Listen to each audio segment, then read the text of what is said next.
this is a good time. I'm seeing a lot of your comments. Makes me really happy to see a lot of students interested in pursuing further education, doing a PhD or masters in India or even abroad, and a lot of more students getting interested in psychology and other courses. So that's great. And this, because this is summer, I don't have coursework to do. I don't even have I don't see clients, I don't have practicum, so I just have my assistantship for 20 hours and then my own research work, and then I have more time to focus on other things, which includes answering a lot of your questions. So I've made this small little notebook where I have decided to take notes of some questions that you guys have, and then just make videos on it whenever I get the time. So recently someone asked me about studying abroad, and they were asking about feeling confused whether they should go to USA, UK, Canada or Germany. Or France, but I'm going to make a video on USA, UK, Canada and Germany based on either my personal experience or experiences of people who I know very closely, like my cousin or my best friend or some close friends. So I'm going to talk about the student experience part of it, not necessarily going into too much depth into the logistical parts, because they vary as per your course, your country, or whether you want to do a master's, you want to do a PhD, you want to do a diploma, and from which country you want to do and what subject you are interested in. Again, a lot of these study abroad agencies will talk to you about the best of the best things, but may not necessarily talk about personal experiences of students. So that I think is very important. And I'm going to try to get as many people as I can also on the channel to speak about their individual experiences in these countries each. But I'm going to start with just sharing an overview of how it is in these different countries. Okay, so starting with the US, because I'm studying here currently. Now, a lot of the things depend on what your interests are. US is a great country if you're interested in research. I think it has great resources, great professors. It is, to me, I think more flexible than a lot of other countries. So, like we have those very rigid expectations in India. It's not necessarily the same here. Like my professor, one example is that if you are from a completely unrelated field, like say bioscience or say zoology, you can still do a PhD in counseling psychology. As a research, it does have a lot of resources, but it again depends on the course. A lot of STEM courses have more opportunities after they finish their courses. So if you're interested in engineering, mathematics, the hard core sciences like chemistry, physics, even psychology is now included in terms of, say, social psychology or very research focused psychology. So those courses might have more years for you that allow you to work, specifically depending on what course you're doing as compared to a lot of other courses. So it depends on what kind of course you're interested in, but great research opportunities. And at the same time, even if you're doing a course like business analytics, I've seen people get good jobs. So even if people come here for a master's where they pay for it, they're able to secure some good jobs and work on it. But I have also seen students who do courses, and I have also had American friends who've told me that they've done courses, say for example in things like sports management or in interior architecture or in fashion designing, where after spending a lot of money on masters, they don't get a job necessarily in that field, and then they're doing like just a basic job with maybe minimum wage or a little above minimum wage, which is not too bad, but it's just that you've paid huge amounts in your education, and especially being an international student, you might end up paying like 3 times more than what a resident does. So it can get a lot, especially if you do a course which might not have those many opportunities. So it's very important for you to see what is the future of your course in that field, and you can find all of these statistics online.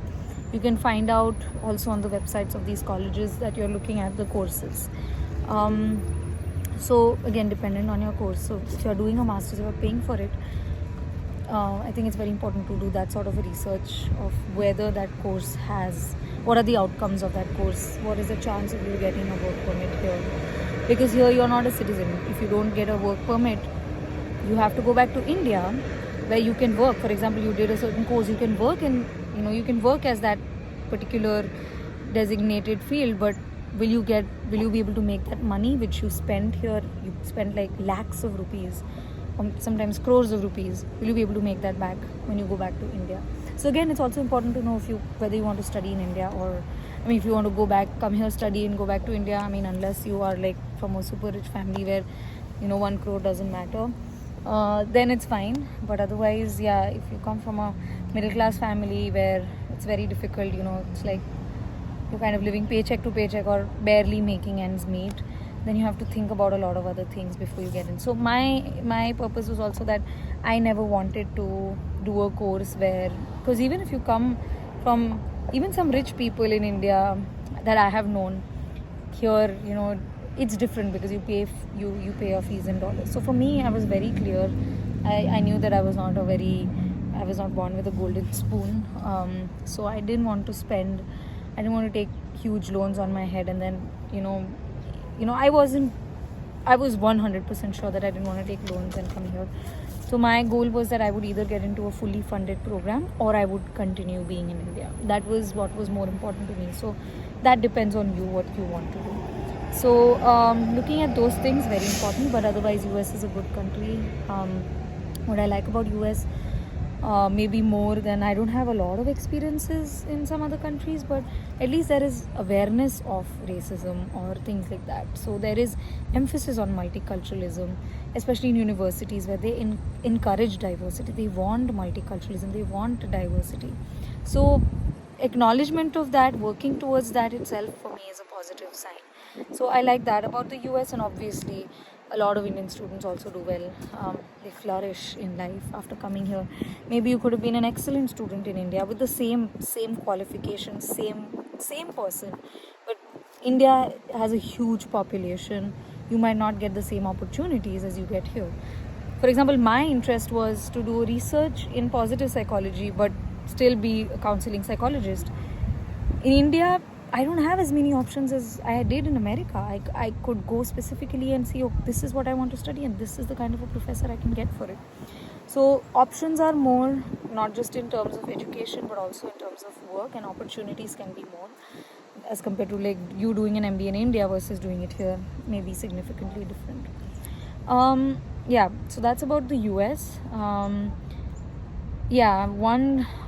flaw is that your PR, even if you come here, work, and if your company is ready to sponsor you, it takes a very long time to get a residency if that's your plan.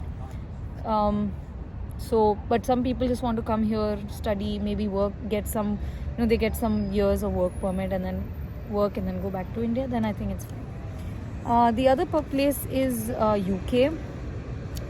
I don't know a lot of people who've actually had the opportunity to stay back in the UK after their education.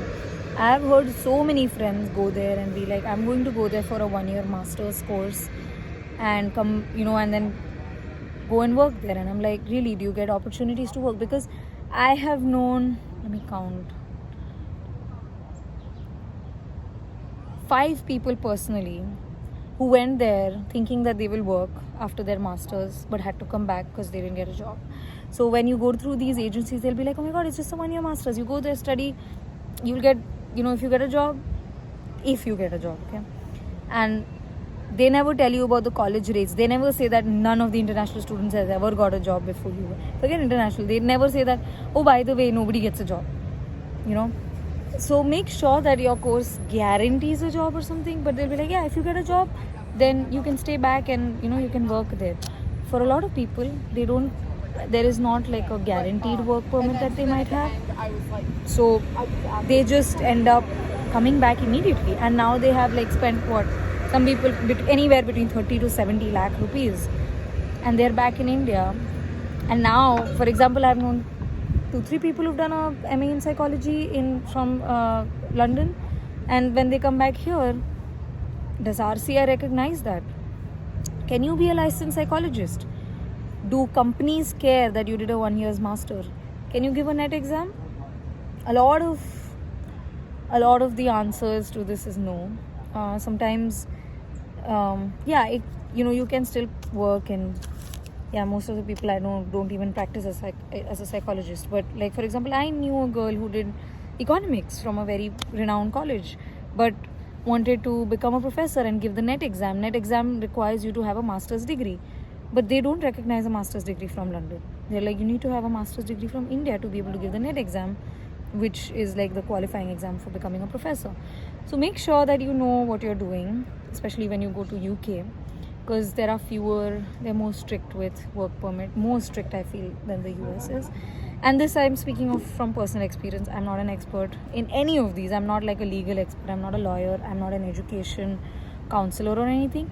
I am just here to show you the side of students that have personally gone there. Similarly with Canada, a lot of times universities say that, oh yeah, you can come here, do this 2-year diploma and then get a job in that same field and work here for 3 years, get a PR, become a citizen and stay here. But I knew of a girl who went and spent a lot of money and then ended up in a position where she was not getting a job at all. And then at that time the rule was such that she had to get a job in that particular field, and if she doesn't, then she can't stay back, she has to go or something. And then she had to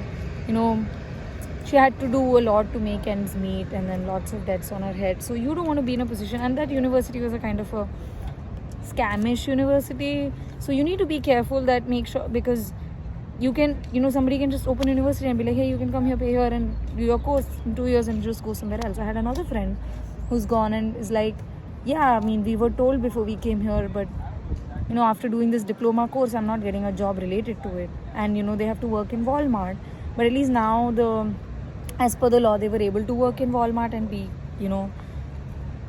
at least pay their bills, which was not a problem. And now this friend of mine said that working any of these jobs, because they're like essential jobs, there is a chance of them getting a PR. So in that case, yeah, but then it's like, you've done, some of them have done good courses, okay, like you might be a psychologist back in India and then you went to do a diploma in Canada, and then you don't get a job which is as per your education. You spend so many years in doing psychology, physiotherapy, physics, physical therapy, so many other things, and you went in to do a diploma because they said, oh, you just need to do a diploma and then you get a PR.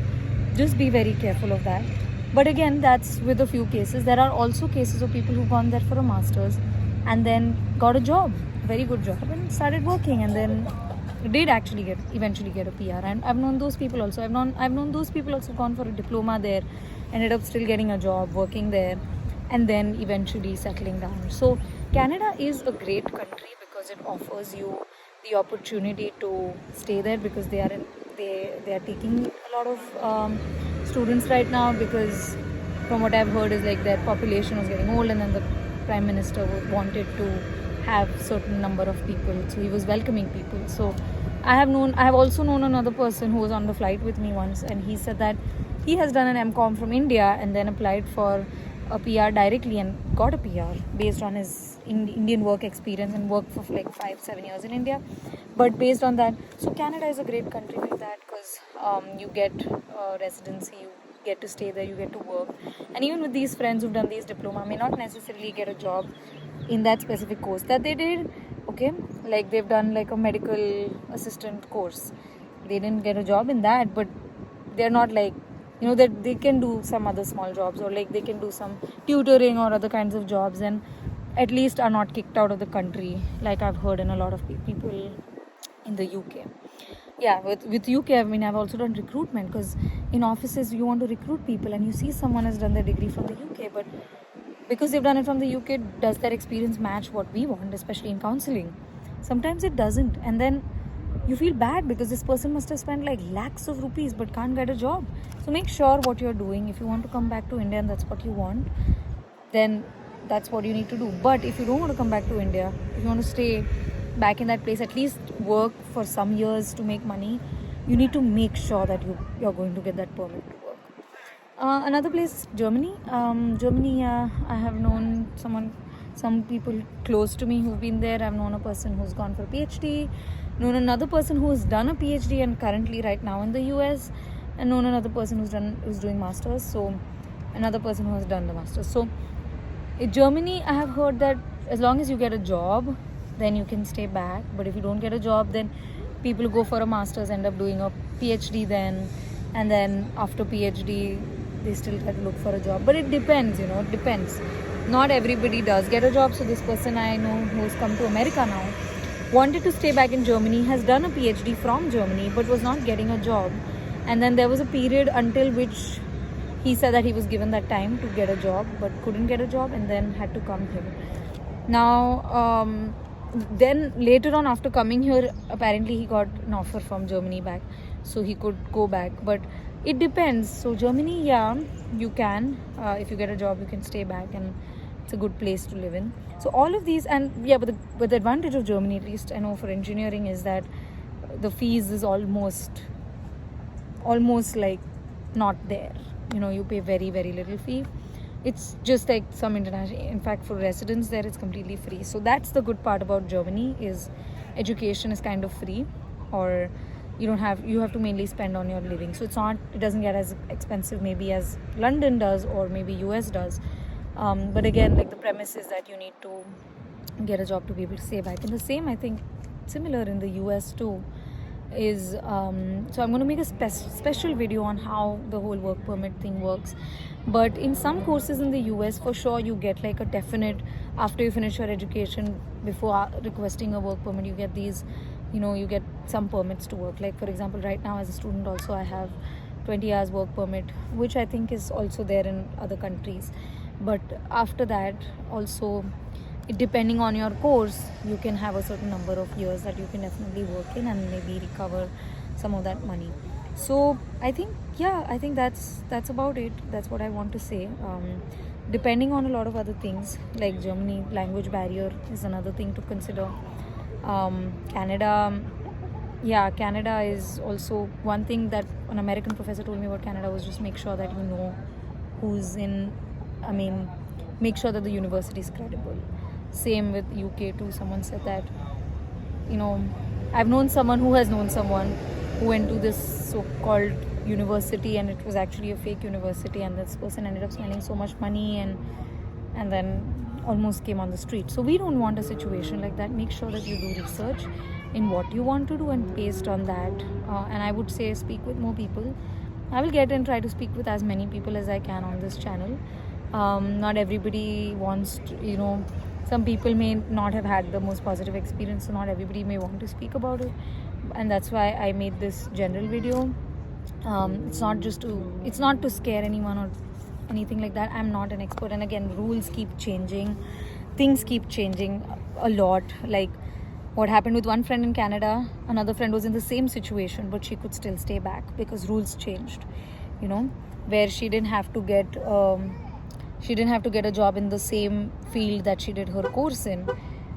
She could get a job anywhere and she could still stay back, whereas this one, so it depends. Rules keep changing, or rules are different for different universities. So it's important that you don't take this as like the general truth or something, the universal fact. It's just, you need to do your own research, but this just gives you a basic overview of what you want to do, and whether you genuinely want to go abroad and study. If you just want to go abroad because a lot of other people are going, then I don't know, or it's cool, I don't think that's necessary.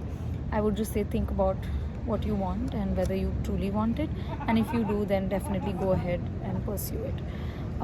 If you have any other questions, do let me know, and I hope this gives you an example. It's better to be cautious than to have regrets in the future. That's all. It's a sunny day, and I try to make, because it's summer, people are just hanging around, so thanks for bearing with the noise of the wind and people. It just gets too cold inside my office, so I prefer sitting outside. And again, thanks for your questions. Let me know if there's anything else that I can answer.